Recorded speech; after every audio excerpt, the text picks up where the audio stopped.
A Vortex here. I'm back with the review of the Xiaomi Hifi DAC.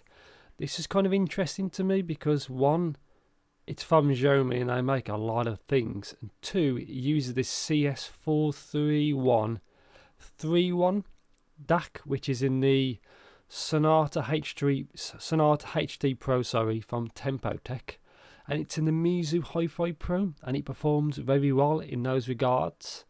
So yeah, this is the packaging. It's very basic. It's very Apple. When we'll get to it, super basic. Obviously, it's not really designed for probably international usage, but here you go. QC 2.0 18W. So allegedly, this can do 100 watts charging on the Xiaomi Mi 10 Ultra. Unfortunately, I can't test that. I don't have that phone. But allegedly, it can do that. But that's one facility I can't try. So all I could do is probably try the DAC part. But if I ever do get a fancy phone in the future that can make use of that, I will add the info in the description. There's no manual whatsoever, and it's just that cardboard and the actual DAC itself. The cable, as you can see, is quite stiff. There's two strain reliefs. Obviously, it's Type-C. There is no drivers for Windows 7, but on Windows 10 it works perfect, which I'll show you in a bit. And yeah, let's get the protective wrapping off. The build quality seems fine. It just seems like Apple, really, because it's I guess that's they're trying to mimic. But build quality is fine. I will compare it with some things in a bit. So this is how it's set up in Windows 10. Plug and play as usual, because Windows 10 is quite good these days with that. As you can see, levels.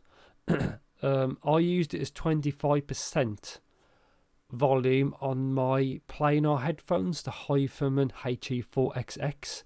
25% was fine. There's obviously a lot of you can actually pick from there, which is more than enough, as you can see. Way overkill, but yeah, it works fine. I use 25% volume.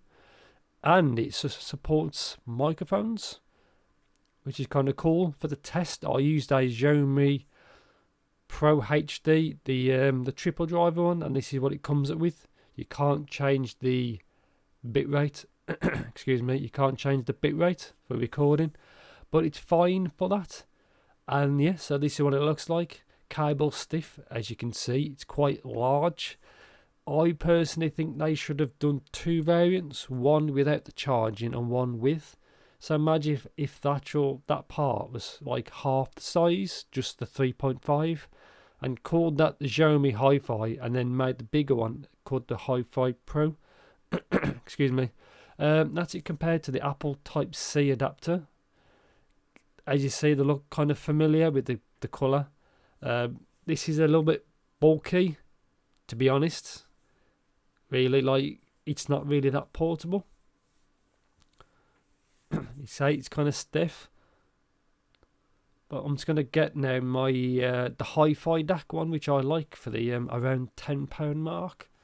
At least this knows what it is. So Type-C, that one's a little bit longer, as you can tell.